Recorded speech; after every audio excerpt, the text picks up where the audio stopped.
लेते हैं 22 नंबर। सिद्ध करें कि जो 4 बिंदु दिए गए हैं एक समांतर चतुर्भुज के कोणीय बिंदु यानी शीर्ष बिंदु है। तो हम लोग यहाँ पे मान लेते हैं कि माना a जिसका निर्देशांक है -2,1, b जिसका निर्देशांक है 1,0, c जिसका निर्देशांक है 4,3 तथा d जिसका निर्देशांक है 1,2।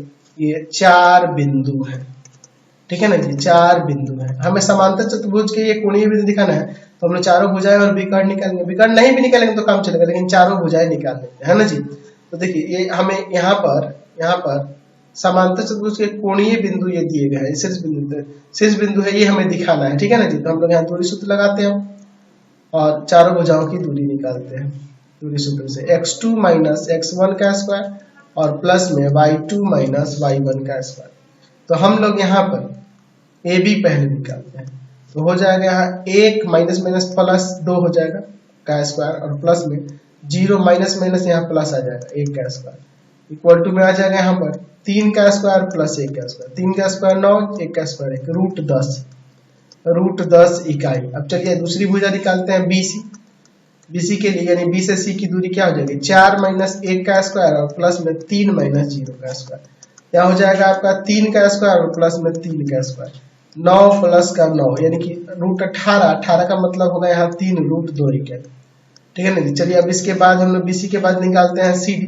C से D की दूरी क्या हो जाएगी, तो रूट अंडर 1 माइनस 4 का स्क्वायर और प्लस में 2 माइनस 3 का स्क्वायर। तो यहाँ पे हो जाएगा -3 का स्क्वायर और प्लस में -1 का स्क्वायर। 3 का स्क्वायर 9, 1 का स्क्वायर 1, रूट 10 यानी कि रूट 10 ही रहेगा, ये टूटेगा तो नहीं। चलिए अब इसके बाद BD के बाद AD निकाल देते हैं। AD देखिए रूट अंडर हो जाएगा A से D की दूरी, यहाँ पर हो जाएगा 1 minus minus 1 minus minus plus 2 का स्क्वायर और प्लस में आपका 2 माइनस माइनस प्लस 1 का स्क्वायर, यानी हो जाएगा रूट अंडर 3 का स्क्वायर और प्लस में 3 का स्क्वायर।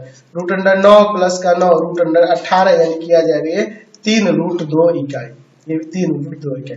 तो भुजा काफी है। अब विकर्ण निकालना चाहो तो विकर्ण भी निकाल सकते हो, ऐसे नहीं भी निकालोगे तो कोई जरूरत नहीं है।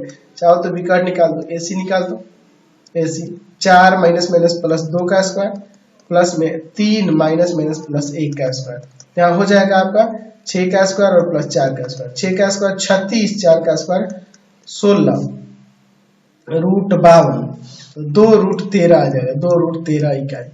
अच्छा दूसरा निकालते हैं हम लोग यहाँ पर BD निकाल के देख लेते हैं। यहाँ पर आ जाएगा 1 माइनस 1 का स्क्वायर और प्लस में 2 माइनस 0 का स्क्वायर। तो यहाँ देखिए 0 का स्क्वायर और प्लस में 2 का स्क्वायर, यानी आ जाएगा यहाँ पर रूट अंडर 4 यानी कि 2 इकाई आ जाएगा, ठीक है ना जी, ये 2 इकाई आ जाएगा। तो हम लोग क्या देख रहे हैं कि आमने सामने की भुजा बराबर हो जा रही है। AC इक्वल टू में यहाँ पर CD और BC इक्वल टू में AD तथा विकर्ण बराबर नहीं हो रहे हैं। तो आमने सामने की भुजा बराबर और विकर्ण बराबर नहीं हुआ, अतः क्या हो जाएगा ABCD एक समांतर चतुर्भुज है, समांतर चतुर्भुज है। तो समांतर चतुर्भुज ऐसे लिख दो, या आप ऐसे भी लिख सकते हैं यहाँ पर कि जो हमारे पास बिंदु दिए गए हैं, या हम लिख सकते हैं कि बिंदुएं जो दी गई हैं, बिंदु क्या कौन कौन से बिंदु थे, तो यहाँ पर -2, -1, 1, 0, 4, 3 तथा 1, 2 समांतर चतुर्भुज के कोणीय बिंदु है, हमने यहाँ पर दिखा दिया। तो आज की क्लास में इतना ही।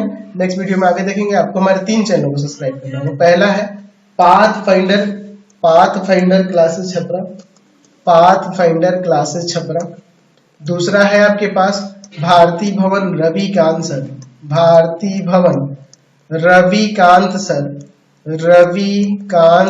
और तीसरा चैनल है Ravikant sir RD Sharma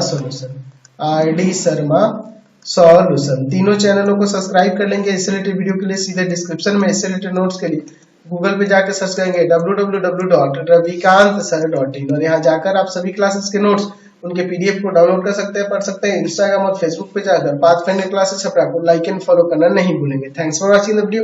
comment करके जरूर बताते रहें कि हमारे चैनल के वीडियोस आप सभी को कैसे लगते हैं। Thanks for watching.